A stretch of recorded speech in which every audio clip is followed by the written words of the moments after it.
जय देवभूमि उत्तराखंड, जय देवभूमि उत्तराखंड। मैं आपका दोस्त होस्ट आज के लिए आया हूँ उत्तराखंड विश्वविद्यालय के सामुदायिक रेडियो हल्द्वानी हेलो हल्द्वानी 91.2 पर आप सबका हम बहुत बहुत स्वागत करते हैं, इस्तकबाल करते हैं। और आप सब लोग बाग जुड़ चुके हैं मुझसे अंतर्राष्ट्रीय विकलांग या दिव्यांग दिवस पर बातचीत करने के लिए। मेरे साथ बहुत सारे लोग जुड़े हुए हैं, इनका मैं तारुफ कराऊंगा। उससे पहले मैं एक निदा फाजली के शेर के साथ शुरुआत करना चाहूँगा। अपना गम लेकर कहीं और ना जाया जाए, अपना गम लेकर कहीं और ना जाया जाए, घर में बिखरी हुई चीज़ों को सजाया जाए, घर में बिखरी हुई चीज़ों को सजाया जाए। घर से मस्जिद बहुत दूर है, घर से मस्जिद बहुत दूर है, चलो किसी रोते हुए बच्चे को हंसाया जाए। तो इस दिव्यांगता में बहुत सारे जो हमारे भाई हैं, जो इस समाज से पीछे हट गए हैं, जो किसी कोने में बैठे हुए कुछ आगे नहीं बढ़ पा रहे, उनको जोड़ने के लिए, अपने साथ लाने के लिए, समाज की मुख्य धारा में लाने के लिए इस दिव्यांगता दिवस पर हम सब संकल्प लेते हैं। और उत्तराखंड विश्वविद्यालय इसमें बीएड का कोर्स चला रहा है, एमएड का कोर्स चला रहा है, सारे सारे, ताकि यहाँ से जो लोग बाग प्रशिक्षित होकर के जाएं और जाकर के समाज के उस जो वंचित वर्ग है, जो समाज से मुख्य धारा में नहीं जुड़ा हुआ, उसे समावेशी शिक्षा में लाने का कार्य करें। इसके लिए मैं एक एक हमारे साथियों को अपने अनुभव शेयर करने के लिए, अपनी बात बताने के लिए आमंत्रित करना चाहूँगा। पहले हमारे साथी है राम तीरथ जी, जो सुल्तानपुर से आए हैं। दूसरे हमारे साथी है अनुराधा, जो दिल्ली से आए हैं। और तीसरे हमारे साथी आपके अपने उत्तराखंड से देवभूमि चमोली के रहने वाले पंकज रावत जी। सबसे पहले मैं बुलाना चाहूँगा अंतर्राष्ट्रीय दिव्यांगता दिवस पर और एमएड पर, या ये कोर्स इन्होंने उत्तराखंड ओपन यूनिवर्सिटी में क्यों ज्वाइन किया, इसके लिए बुलाना चाहूँगा राम तीरथ जी को। उससे पहले मैं एक शेर के साथ शुरुआत करना चाहूँगा निदा फाजली का। निदा फाजली ने कहा है कि अपना गम लेकर कहीं और न जाया जाए, अपना गम लेकर कहीं और न जाया जाए, घर में बिखरी हुई चीज़ों को सजाया जाए, घर में बिखरी हुई चीज़ों को सजाया जाए। घर से मस्जिद बहुत दूर है, घर से मस्जिद बहुत दूर है, चलो यूँ कर लें किसी रोते हुए बच्चे को हंसाया जाए।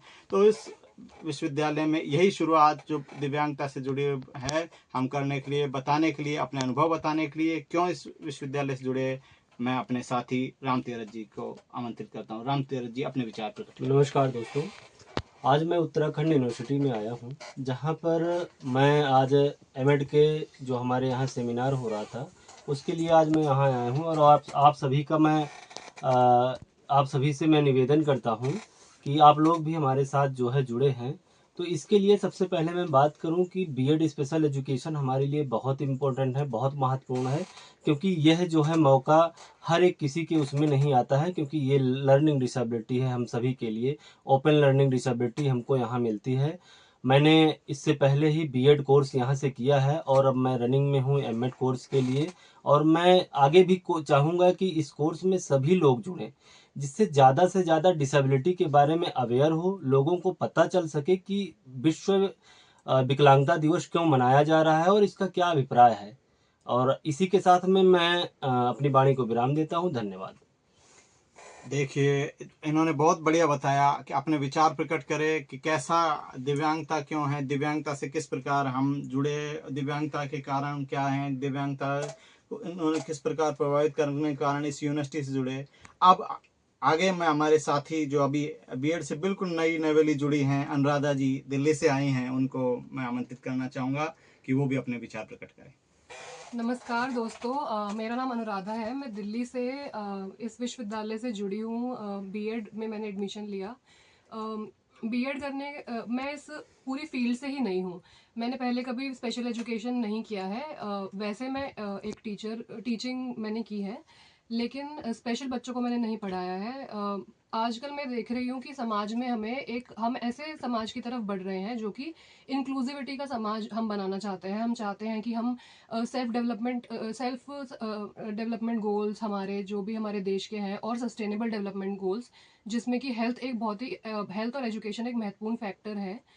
उस पर हम कार्य करें। तो हम जो विकलांग बच्चे हैं या चैलेंज्ड बच्चे हैं, उनको हम या उन लोगों को हम पीछे नहीं छोड़ सकते। हमें उन्हें भी जागरूक करना है, उनके साथ में अपने समाज को भी। और ये तभी हो सकता है जब शिक्षकों को के पास ये मौका हो कि वो इससे जुड़ी तरीके सीख पाएँ कि बच्चों को कैसे पढ़ाया जाए, स्पेशल बच्चों को कैसे पढ़ाया जाए। तो ये यूनिवर्सिटी हमें बहुत अच्छा मौका एक दे रही है, जिसमें कि अगर आप कार्यरत हैं या फिर आप कहीं बिजनेस कर रहे हैं, कुछ भी कर रहे हैं, लेकिन आप सीखना चाहते हैं, बच्चों को पढ़ाना चाहते हैं, स्पेशल बच्चों को, तो आप फिर भी अपना कार्यरत रहते हुए भी इस यूनिवर्सिटी के साथ जुड़ सकते हैं और हमारे समाज को इंक्लूसिविटी में आगे ले जाने के लिए अपना योगदान दे सकते हैं, जैसे कि हम देना की कोशिश कर रहे हैं। और इसी के साथ मैं धन्यवाद कहना चाहूँगी। Thank you so much. धन्यवाद अनुराधा जी, आपने बहुत बढ़िया बताया कि समावेशी शिक्षा जो दिव्यांगों को आगे बढ़ाने में किस प्रकार मदद कर सकती है, उनको न केवल वोकेशनल ट्रेनिंग या और कोई बहुत सारी चीज़ों से जोड़ सकती है। इन सारी चीज़ों को बताने के लिए अब आगे मैं हमारे साथी बीएड के नए साथी पंकज रावत जो चमोली से आए उनको आमंत्रित करता हूं कि वो अपने अनुभव शेयर करें कि किस प्रकार उन्होंने कोई केस ऐसा देखा हो या दिव्यांगता को किस प्रकार उन्होंने अपने सामने चैलेंजेस के रूप में लिया। मेरे साथी पंकज रावत जी। नमस्कार, हेलो हल्द्वानी। आज बहुत सौभाग्य है कि आज आपने 3 दिसंबर को अंतर्राष्ट्रीय दिव्यांग दिवस के अवसर पर हम लोगों को दिव्यांगों की जागरूकता और उनके बारे में बोलने का मौका दिया।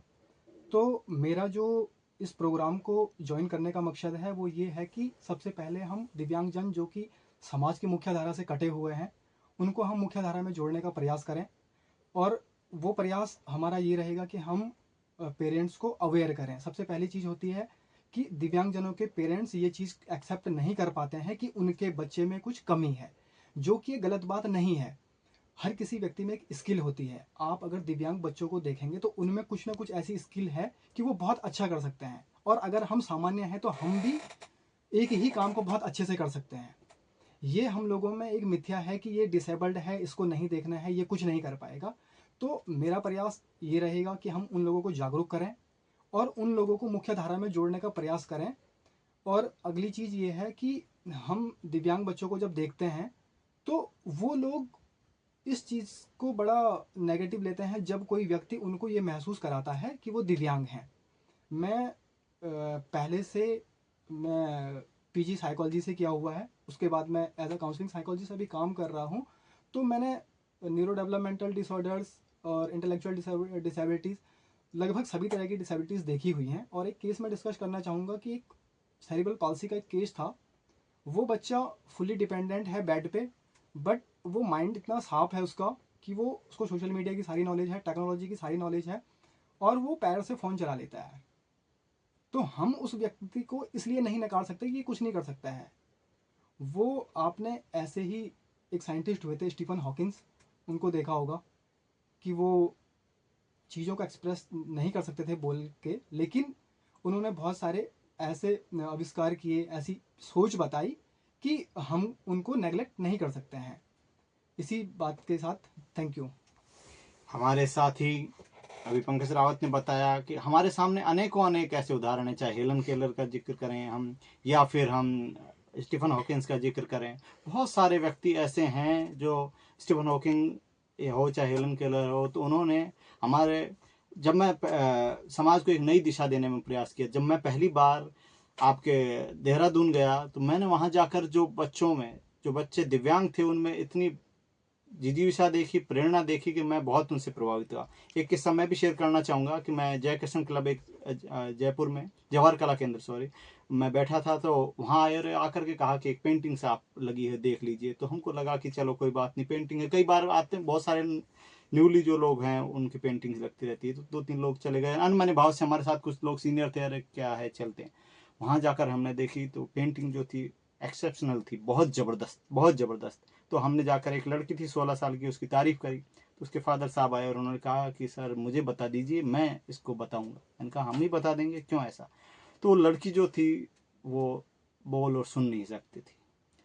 उस दिन से मुझे ऐसा लगा कि इस क्षेत्र में बहुत काम करने की ज़रूरत है, क्योंकि मैंने पहले बीएड कर रखा था और मैं एक शिक्षक के रूप में अभी राजस्थान गवर्नमेंट में कार्यरत हूँ। उसके पश्चात मैं इस उत्तराखंड ओपन यूनिवर्सिटी से जुड़ा और मैंने यहाँ करके देखा कि ये केवल जो दिव्यांगता है या यूनिवर्सिटी जो हमारे को एक बहुत बड़े फील्ड से, वास्ट नेटवर्क से, और इसकी कौन कौन सी चीज़ें हैं उनसे परिचित कराने में इस यूनिवर्सिटी का बहुत बड़ा योगदान है। हमारे यहाँ पर जो शिक्षक आए, चाहे विनोद कैंड सर हो, सतीश चंद्रा सर हो, और जितने एक्सपर्ट्स आए, हमारे सिद्धार्थ पोखरियाल सर हो, सारे के सारे, इन्होंने हमारे को ऐसा परिचय कराया इस दिव्यांगता को आपको पढ़ाने के क्या तरीके हो सकते हैं, इनमें कैसे कैसे रिसर्च हो सकता है, कैसे कैसे आप अर्ली इंटरवेंशन कर सकते हैं, नई चीज़ों की जानकारी ला सकते हैं। और क्योंकि दिव्यांगता, जैसे अभी अनुराधा ने जिक्र किया कि या इन्होंने जिक्र किया, दोनों ने जिक्र किया कि बहुत सबसे जो जरूरी चीज़ है उस दिव्यांगता की पहचान करना और पेरेंट्स को अवेयर करना, उसमें हम थोड़े पीछे रह जाते हैं।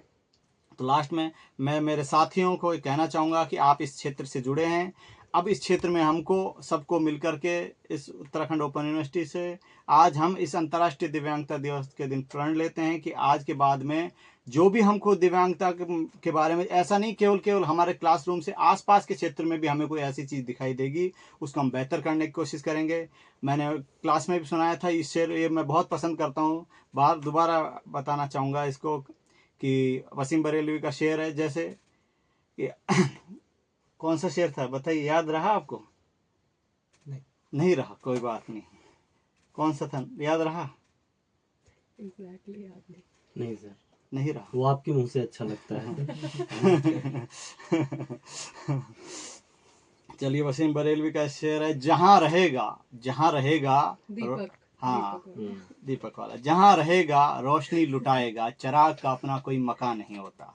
चिराग जो है जहां रहेगा, हम समाज में रहते हैं चिराग की तरह, शिक्षक ऐसे ही है कि जहां रहेगा रोशनी लुटाएगा, चिराग का अपना कोई मकान नहीं होता। वसीम सदियों की आंखों से देख मुझको, वसीम सदियों की आंखों से देख मुझको, मैं वो लफ्ज हूँ जो कभी दास्तां नहीं होता। दास्तां खत्म हो जाती है और जो शिक्षक है लगातार काम करते रहते हैं। इसी बात के साथ मैं अपनी वाणी को विराम देता हूँ।